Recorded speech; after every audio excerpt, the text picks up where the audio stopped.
Selamat datang di channel Pemuja Malam. Jangan lupa like, share, and subscribe ya. Terima kasih. Chapter 56. Menaklukkan gadis. Kyoto merasa terkejut ketika mendapatkan kenyataan itu. Dia hendak melepaskan bibirnya, tetapi Takeshi tidak berniat untuk melakukannya. Sehingga mereka akhirnya kembali bersih tegang, walaupun tidak seheboh seperti waktu di ruangan parkir. Sudah, pergi sana ke ruanganmu dan jangan mengganggu kami. Ingin makan siang, ucap Kaisar menyadarkan mereka berdua agar segera meninggalkan ruangan VVIP yang sekarang ditempati oleh Kaisar dan Delia. Kyoto menatap tajam kepada Kaisar, lalu kepada Takeshi. Kemudian dia melangkahkan kakinya meninggalkan mereka bertiga. Tunggu, kenapa kau malah pergi ke dapur? Ayo, kita pergi ke ruangan kita dan menyantap makan siang kita. Kau pasti sudah lapar kan? Ucap Takeshi berusaha untuk menggamit lengan Kyoto dan menariknya ke ruangan yang tadi dikatakan oleh Delia. Lepaskan, maumu sebenarnya apa sih? Perasaan kita baru bertemu beberapa jam yang lalu, tapi kenapa kau melakukan hal seperti ini padaku? Ucap Kyoto dengan nada ngegas sehingga membuat Takeshi ngeri-ngeri sedap dibuatnya. Ayo, kita bicarakan di ruangan kita saja sayang, jangan membuat kita menjadi pusat perhatian orang-orang. Apa kau ingin menjadi viral di media sosial? Tanya Takeshi sambil dia mengarahkan pandangan Kyoto ke sekelilingnya. Benar saja, saat ini mereka berdua sedang menjadi pusat perhatian para pengunjung yang sedang makan siang di restoran milik Delia. Kyoto menggeram dengan sangat kesal menatap kepada Takeshi yang sejak pertemuan mereka berdua selalu membuat harinya menjadi berantakan. Takeshi mengikuti Kyoto yang masuk ke dalam ruangan yang tadi dikatakan oleh Delia. Tolong siapkan paket komplit yang paling enak di restoran ini dengan porsi untuk 2 orang dan kau antarkan ke ruanganku. Ucap Takeshi sambil menunjuk ke ruangan yang sudah ditempati oleh Kyoto saat ini. Dengan perasaan penuh percaya diri, Takeshi kemudian masuk ke dalam ruangan itu, di mana Kyoto sudah menunggunya dengan wajah cemberut. Cepat katakan padaku, sebenarnya apa maumu dariku, hah? Dan jangan pernah lagi menggangguku. Kau benar-benar membuatku muak. Ucap Kyoto sambil melipat kedua tangannya di dada dan menatap tajam kepada Takeshi yang saat ini masih berdiri di depan pintu. Ayolah, kita makan dulu. Pasti karena kau lapar. Oleh karena itu membuatmu jadi selalu marah-marah seperti ini. Ucap Takeshi sambil mengulas senyum di bibirnya. Lama, menatap Kyoto dengan lembut. Kyoto yang melihat hal itu, dia hanya membuat dia merasa kesal kepada Takeshi, yang seperti tidak tahu malu sama sekali. Cih, apakah kau tidak punya pekerjaan selain menggangguku? Bukankah kau datang ke Indonesia untuk mengurus bisnis keluargamu, hah? Kenapa kau sejak tadi terus saja mengikutiku? Ucap Kyoto dengan tatapan tajam yang membunuh. Tapi bukan seorang Takeshi Yamada namanya, kalau dia gentar menghadapi amarah seorang Kyoto. Aku masih memiliki waktu 2 hari untuk bersantai sebelum aku masuk ke kantor dan melaksanakan semua tugasku di perusahaan. Ucap Takeshi sambil duduk di hadapan Kyoto. Lalu, kau sendiri, apa yang kau lakukan di restorannya Delia? Bukankah kau dipercaya oleh ayahmu untuk menangani perusahaan beliau? Tanya Takeshi dengan mengarahkan tatapan matanya menyelidiki seorang Kyoto. Bukan urusanmu, aku melakukan apapun yang kuinginkan dan tidak ada urusannya denganmu sama sekali. Ucap Kyoto dengan nada ketus dan marah yang luar biasa. Katakan padaku sayang, kenapa kau dari tadi berbicara seperti itu padaku? Tidak tampak bersahabat sama sekali. Ucap Takeshi. Kenapa aku harus bicara sopan padamu, hah? Bukankah kau sendiri tidak pernah menghargaiku sebagai perempuan? Ucap Kyoto masih dengan nada jengkel dari suaranya yang bisa ditangkap oleh Takeshi. Ayolah, kau harus belajar untuk bersikap sopan padaku, agar segala urusan kita nantinya dimudahkan. Ucap Takeshi dengan senyum tengilnya yang sebagian membuat jengkel Kyoto. Apa maksudmu? Emangnya kita punya urusan apa? Aku tidak ingin punya urusan apapun denganmu. Apa kau dengar? Ucap Kyoto dengan nada ngegas. Pokoknya tidak ada ampun untuk seorang Takeshi. Tentu saja urusan pernikahan kita sayang. Apalagi yang bisa menjadi urusan kita berdua, Ucap Takeshi sambil mengulas senyum di bibirnya.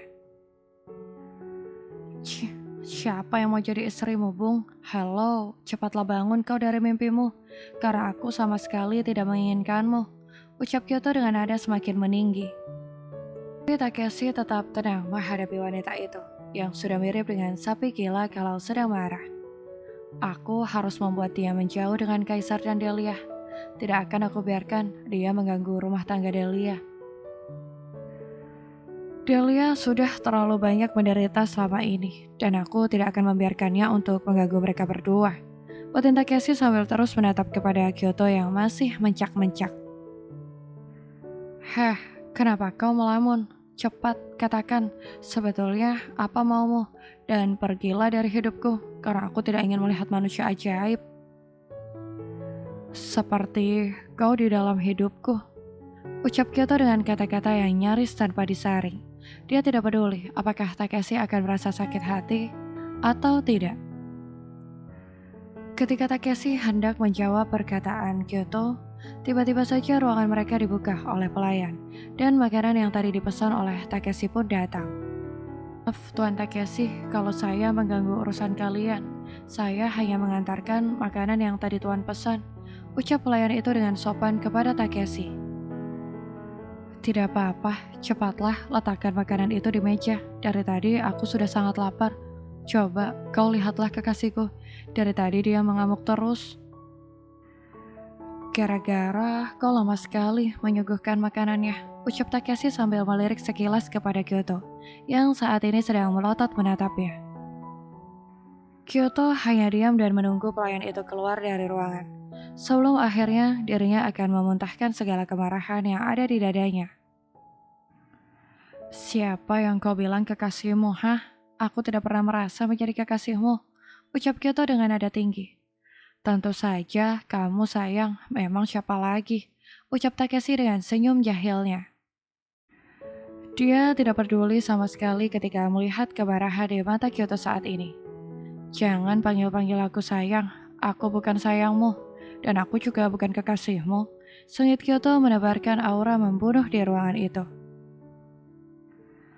Kau adalah kekasihku, ucap Takeshi. Kyoto memutar bola matanya dengan malas. Kemudian dia memilih untuk mulai memakan makanan yang tadi dibawakan oleh pelayan ke dalam ruangan itu. Kita sudah berciuman lebih dari 2 kali, hanya dalam waktu kurang dari 1 jam. Dan kau tidak mau untuk mengakui sebagai kekasihku. Kau benar-benar keterlaluan, ucap Takeshi dengan suara yang memelas, sehingga membuat Kyoto langsung memerah pipinya, seperti kepiting rebus, karena menahan malu yang luar biasa. Kau yang dari tadi nyosor terus padaku, bukan aku yang menginginkannya, ucap Kyoto dengan gugup, kemudian dia mengalihkan pandangannya dari Takeshi. Kenapa kau melarikan diri sayang? Bukankah tadi kau begitu gagah melawanku? Ucap Takeshi menggoda Kyoto yang kini menatapnya. Dah, diamlah. Aku sudah lapar dan aku ingin makan. Kalau kau tidak diam juga, maka akan kulemparkan semua makanan ini ke wajahmu. Sengit Kyoto menebarkan aura pembunuhan di dalam ruangan itu. Takeshi hanya bisa menatap Kyoto yang sejak tadi terus mencak-mencak terhadapnya. Ya ampun Kyoto, bisakah kau menjadi seorang perempuan yang lebih halus? Ujar Takeshi sambil menggeleng-gelengkan kepalanya, melihat tabiat Kyoto yang selalu mengumbar emosinya. Menghadapi makhluk astral sepertimu, tidak usah pakai sabar. Bila perlu, kau langsung saja aku kirimkan ke neraka. Ucap Kyoto sambil melirik sinis kepada Takeshi, yang saat ini sedang menatapnya dengan takjub.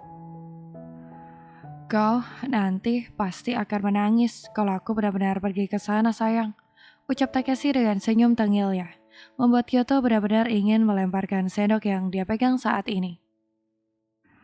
Cepatlah kau makan makananmu, kasihan para pelayan yang menunggu, dan para pelanggan di luar sana yang sedang antri menunggu tempat makan yang kosong. Kau mau berapa lama memangnya berada di dalam ruangan ini, ha? Tanya Kyoto dengan menatap tajam kepada Takeshi. Baiklah, aku akan menghabiskan makananku dan setelah itu kita pergi jalan-jalan ya untuk merayakan anniversary kita. Di hari pertama kita bersama. Ucap Takeshi sambil senyum dan membentuk huruf V dengan kedua tangannya. Ih, ogah, merayakan anniversary apaan coba? Perasaan aku gak pernah ditembak sama kamu. Kenapa tiba-tiba aku harus merayakan anniversary sama kamu? Ucap Kyoto. Sambil mengadipkan bahunya merasa jengkel dengan kelakuan Takeshi yang sejak tadi tidak mau melepaskannya untuk sekedar makan dengan tenang. Ya ampun, apakah perlu aku mengingatkanmu lagi? Ucap Takeshi sambil menaik turunkan alisnya dan juga membasuh bibirnya dengan lidahnya sambil menatap tajam kepada Kyoto yang mulai jengah dibuatnya. Dasar otak udang, ucap Kyoto dengan marah. Kemudian dia pun bangkit dan berniat untuk meninggalkan Takeshi di ruangan itu. Tetapi Takeshi tidak mengizinkan Kyoto untuk meninggalkannya karena dia belum selesai menghabiskan semua makanannya. Kau mau apa? Aku harus segera kembali ke tempatku bekerja. Jangan sampai nanti aku kena tegur atau kena skors gara-gara kamu, ucap Kyoto. Kyoto menatap tajam kepada Takeshi, yang akhirnya tidak bisa berkutik dan dengan pasrah membiarkan Kyoto untuk meninggalkannya sendirian di ruangan itu. Sebuah PR besar untuk menaklukkan gadis liar itu. Tampaknya akan menjadi hal yang sulit bagiku, ucap Takeshi sambil meraup wajahnya dengan kasar. Frustasi menghadapi seorang Kyoto yang sangat sulit untuk ditaklukkan. Sepertinya aku harus menghubungi ayahnya dan meminta bantuan kepada ayahku untuk mengatur perjodohan kami berdua. Sehingga semua rencana akan menjadi lebih mudah, ucap Takeshi. Kemudian dia mulai fokus untuk menghabiskan makanan yang tadi dia pesan. Aku harus menghalangi Kyoto untuk terus mendekati Kaisar. Aku tidak mengizinkan Delia untuk hidup menderita lagi gara-gara perbuatan Kyoto yang berusaha untuk merebut Kaisar. Kata-kata itu seperti sebuah mantra yang diucapkan oleh Takeshi, sehingga membuatnya kembali bersemangat ketika dia merasakan down, melihat kelakuan Kyoto yang luar biasa absurdnya. Semangat Takeshi, kau harus bisa membuat dia jatuh cinta padamu dan membuatnya melupakan Kaisar, agar dia tidak usah lagi mengganggu kehidupan mereka berdua yang saat ini sedang berbahagia. Setelah menghabiskan makanannya, Takeshi langsung menuju ke tempat kasir untuk membayar semua makanan yang telah dimakan olehnya bersama dengan Kyoto. Maaf Tuan, semua tagihan makanan atas ruangan Anda sudah dibayar semuanya oleh Nona Kyoto, ucap kasir tersebut sehingga membuat Takeshi menjadi geram. Kenapa dia melakukannya? Apakah dia mengira bahwa aku tidak bisa membayar makananku sendiri? Ya Tuhan, betapa memalukannya.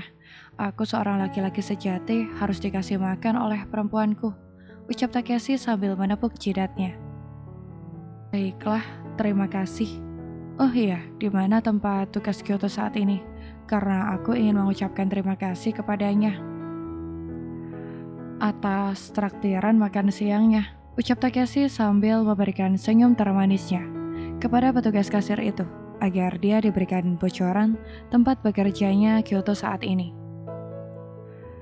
Dia bekerja di belakang, di bagian pencucian sayur mayur. Kalau Anda ingin menemuinya, masuk saja ke sana.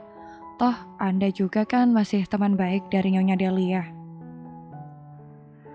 Dan juga saudara dari Tuan Kaisar, ucap petugas kasir itu sambil mengulas senyum terbaiknya untuk Takeshi yang super tampan dan mempesona hatinya. Betapa tampannya laki-laki ini, pasti akan sangat menyenangkan sekali kalau bisa menjadi kekasihnya, ucap petugas kasir sambil terus menatap kepada Takeshi yang sekarang sedang berjalan menuju ke dapur. Begitu sampai di bagian dapur, mata Takeshi langsung mengedarkan pandangannya ke seluruh penjuru ruangan itu. Dia mencari keberadaan wanita yang telah mengganggu pikirannya. Aduh, di mana Kyoto? Dari tadi dicari-cari kok tidak ada, ucap Takeshi hampir putus asa.